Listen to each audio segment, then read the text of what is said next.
Hi viewers, Medieval Sand Review Tamil channel மூலமாக உங்களை சந்திப்பதில் பெருமகிழ்ச்சி அடைகிறேன். இந்தியன் கார் மார்க்கெட்ல கார் வாங்கணும் அப்படிங்கிறது ஒவ்வொருத்தருடைய ஒரு பெரிய விருப்பமா இருந்துகிட்டு இருக்கு.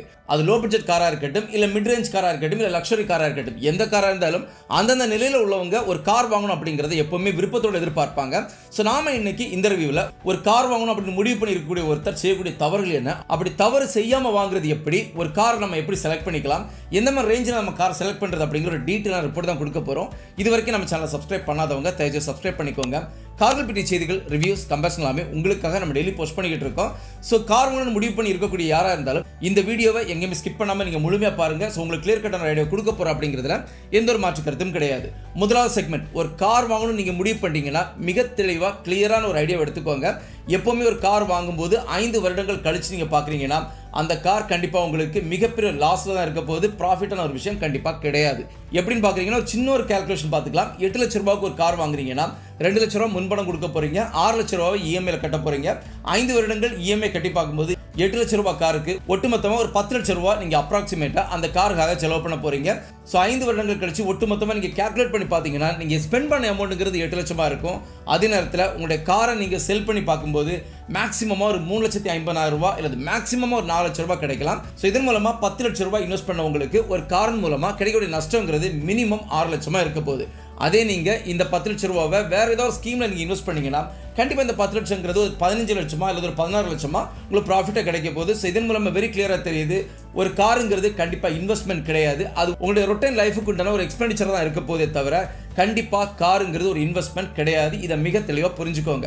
ஸோ இதே மீறி எனக்கு கண்டிப்பாக கார் வாங்கணும்னு முடிவு பண்ணக்கூடியவங்களுக்காக தான் இந்த ஒரு வீடியோ நம்ம போட போகிறோம். ஸோ ஒரு காரை பொறுத்த வரைக்கும் என்னென்ன ஃபியூல் ஆப்ஷன் இருக்குது அப்படிங்கிறத முதல்ல நம்ம தெளிவாக தெரிஞ்சுக்கணும். என்ன ஃபியூல் ஆப்ஷன் நம்ம எடுக்க போகிறோம் அப்படிங்கிறது நம்ம தெளிவாக தெரிஞ்சுக்கணும். என்னென்ன ஃபியூல் ஆப்ஷன் இப்போ இருக்குது அப்படின்னு பார்க்குறீங்கன்னா பெட்ரோல், டீசல், சிஎன்ஜி, எலக்ட்ரிக். எலக்ட்ரிக்கை பொறுத்த வரைக்கும் இப்போ கண்டிப்பாக சூஸ் பண்ணிக்க வேண்டாம். எதனால் அப்படின்னு பார்க்குறீங்கன்னா 2026 பிறகு தான் எலக்ட்ரிக்கல் கார்களுடைய யுகமாக மாறப்போகுது.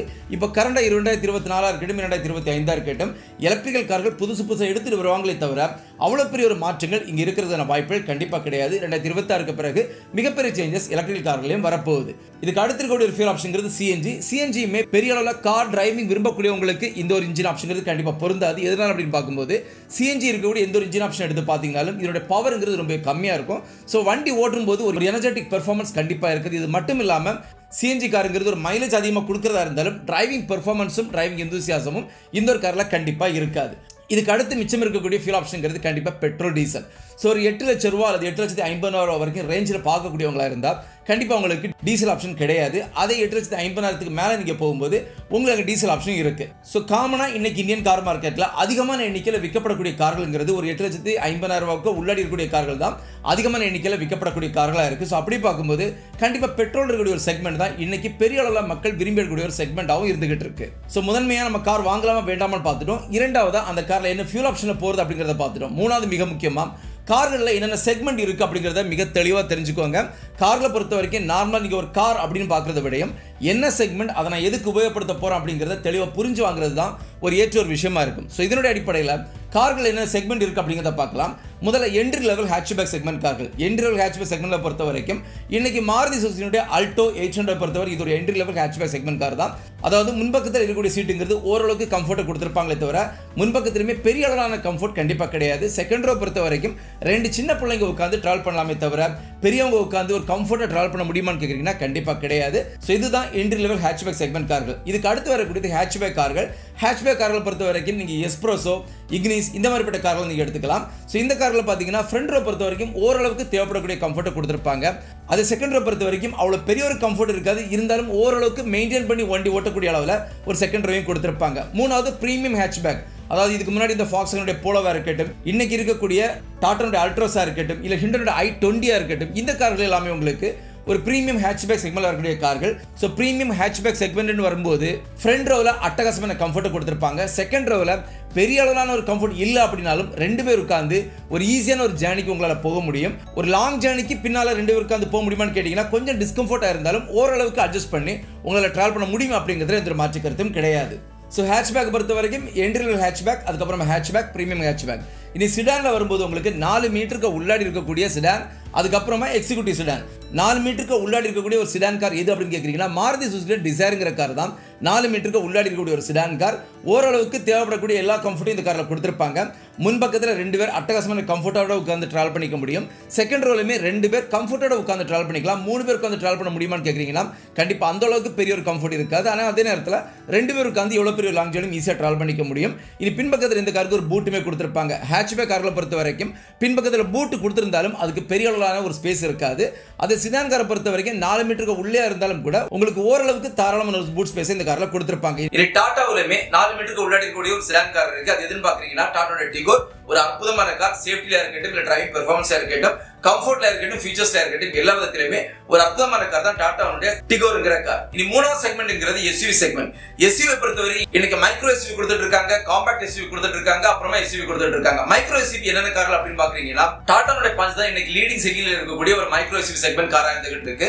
காம்பாக்ட் எஸ்யூவி பொறுத்தவரைக்கும் இன்னைக்கு இந்தியன் கார் மார்க்கெட்ல நிறைய கார்கள் இருக்கு. ஒரு கார் நான் எடுத்துக்காட்டு சொல்லிக்கிறேன், ஹியூண்டாய் வெனோ. சோ இந்த ரேஞ்சுக்கு உள்ளாடி வரக்கூடிய எல்லா எஸ்யூவி கார்களுமே உங்களுக்கு காம்பாக்ட் எஸ்யூவி செக்மெண்ட்ல வரக்கூடிய ஒரு கார்களா இருக்கு. அதாவது இன்னும் தெளிவா சொல்லணும்னா 4 மீட்டருக்கு உள்ளாடி வரக்கூடிய எல்லா எஸ்யூவி கார்களுமே உங்களுக்கு காம்பாக்ட் எஸ்யூவி கார்களா வந்து கொடுத்துட்டு இருக்காங்க. காம்பாக்ட் எஸ்யூவி காரோட பிரைஸ் ரேஞ்ச் பொறுத்த வரைக்கும் ஒரு 7 லட்சம் ரூபாயில இருந்து ஆரம்பிச்சு உங்களுக்கு 11 லட்சம் ரூபாய் வரைக்கும் காம்பாக்ட் எஸ்யூவி செக்மெண்ட் கார்களை கொடுத்துட்டு இருக்காங்க. அந்த மைக்ரோ எஸ்யூவி செக்மெண்ட் கார்களை பொறுத்த வரைக்கும் ஒரு 6,50,000 இருந்து 8,50,000 ரூபாய் வரைக்கும் இதோட பிரைஸ் ரேஞ்ச் கொடுத்திருக்காங்க. எஸ்யூவி கார்களை பொறுத்தவரை உங்களுக்கு நல்லாவே தெரியும், ஹியூண்டாய் கிரெட்டா, கியானுடைய செல்டாஸ், இந்த கார்லமே ஒரு எஸ்யூவி செக்மெண்ட்ல வரக்கூடிய கார்லா இருந்துட்டு இருக்கு. இதோட பிரைஸ் ரேஞ்ச்ங்கிறது 9,50,000 இருந்து ஆரம்பிச்சு 20 லட்சம் ரூபாய் வரைக்கும் இந்த காரோட பிரைஸ் ரேஞ்ச் கொடுத்துட்டு இருக்காங்க. இத கடந்து இது ஒரு மிக முக்கியமான செக்மெண்ட் இருக்கு. என்ன அப்படின்னு பாத்தீங்கன்னா எம்பிவி செக்மெண்ட். அது 7 சீட் கெபாசிட்டி ஒரு காரா அந்த கார் கொடுத்திருப்பாங்க. ஒரு எடுத்துக்காட்டுக்கு மாருதி சுசுகி எர்டிகா இன்னைக்கு இந்தியன் கார் மார்க்கெட்ல ஒரு லீடிங் செல்லிங் ரேஷியோ கொடுத்துருக்கக்கூடிய எம்பிவி செக்மெண்ட்ல இருக்கக்கூடிய கார்லா இருந்துட்டு இருக்கு. இத கடந்து மாருதி கிட்ட XL6 கொடுத்துட்டு இருக்காங்க, நிசான்ல கைகர் கொடுத்திருக்காங்க. சோ இப்படி நிறைய கார்கள் எம்பிவி செக்மெண்ட் இருந்துட்டு இருக்கு. சோ இதோட பிரைஸ் ரேஞ்ச்ங்கிறது 9 லட்சத்துல ஆரம்பிச்சு 17 லட்சம் ரூபாய் வரைக்கும் இந்த காரோட பிரைஸ் ரேஞ்ச் கொடுத்திருக்காங்க. சோ ஷார்ட் நோட்டா சொல்லணும்னா ஒரு கார் வாங்கணுமா வேண்டாமாங்கறத முதன்மையா பாத்துக்கோங்க. இரண்டாவதா என்ன ஃபியூல் ஆப்ஷன் எடுக்க போறீங்க அப்படிங்கறத தெளிவுபடுத்திக்கோங்க. மூணாவதா என்ன செக்மெண்ட் அந்த காரை சூஸ் பண்ண போறீங்க அப்படிங்கறத தெளிவா எடுத்துக்கோங்க. இதை தெரியாம இன்னொருத்தர் யூஸ் பண்றாரு அதுக்காக நான் அந்த கார் எடுக்க போறேன் அப்படிங்கிறது கண்டிப்பா ஒரு நெகட்டிவான இம்பாக்டா இருக்கும். உங்களுடைய தேவை என்ன அப்படிங்கறத தெரிஞ்சுக்கிட்டு செக்மெண்ட்டை செலக்ட் பண்றது உங்களுக்கு ஆப்டான ஒரு விஷயமா இருக்கும். இன்னும் குறிப்பா நீங்க பக்கத்துல ஒரு ஸ்கூலுக்கு போயிட்டு வரீங்க, இல்ல ஒரு ஆபீஸுக்கு போயிட்டு வரீங்க, உங்களுடைய பிள்ளைகளை நீங்க டிராப் பண்ணி பிக்கப் பண்றதா இருந்தா ஒரு சின்ன ஒரு ஹேட்ச்பேக் காரோ அல்லது ஒரு பிரீமியம் ஹேட்ச்பேக் காரோ உங்களுக்கு தாராளமா போதுமான ஒரு விஷயமா இருக்கும். இத கடந்து என்னோட ஃபேமிலி ஒரு பெரிய ஃபேமிலி, நான் இந்த ஃபேமிலி டோட்டலா எடுத்துட்டு வெளியில அப்பப்போ போயிட்டு வரணும் அப்படிங்கிறவங்களுக்கு எம்பிவி செக்மெண்ட் கார்ங்கிறது ஒரு அற்புதமான செக்மெண்ட் கார்களா இருக்கும். இது இல்ல ஓரளவுக்கு நான் டிரைவிங் பெர்ஃபார்மன்ஸ் விரும்பக்கூடிய ஒரு ஆள், எனக்கு பக்காவான ஒரு டிரைவிங் டெரைன்ல வண்டி ஓட்டணும் அப்படின்னு எதிர்பார்க்கக்கூடியவங்களுக்கு எஸ்யூவி செக்மெண்ட் இருக்கக்கூடிய கார்கள்ங்கிறது ஓரளவுக்கு ஆப்டான கார்களா இருக்கும். எதனால அப்படின்னு பாத்தீங்கன்னா எஸ்யூவி செக்மெண்ட்ல மட்டும் தான் உங்களுக்கு கிரவுண்ட் கிளியரன்ஸ் பொறுத்த வரைக்கும் 190க்கு மேல கிரவுண்ட் கிளியரன்ஸ் கொடுத்திருப்பாங்க. மத்த எல்லா செக்மெண்ட்லயுமே 190க்கும் கீழே தான் கிரவுண்ட் கிளியரன்ஸ் இருக்கும். சோ அதிகமான கிரவுண்ட் கிளியரன்ஸ் வேணும்னு எதிர்பார்க்கக்கூடியவங்களுக்கு 190க்கு மேல போகும்போது ஒரு அட்டகாசமான ஒரு அற்புதமான டிரைவிங் பெர்ஃபார்மன்ஸ் கிடைக்கும் அப்படிங்கிறது இது ஒரு மாற்று கருத்தும் கிடையாது. சோ நான் இன்னைக்கு கொடுத்த இந்த ரிப்போர்ட் கண்டிப்பா உங்களை ஃபுல்ஃபில் பண்ணிருக்கும் நம்புறேன். இன்னொரு வீடியோல சந்திக்கிற வரைக்கும் உங்களிடமிருந்து விடைபெறுவது உங்களுடைய அன்பின் விவேக். தேங்க்யூ.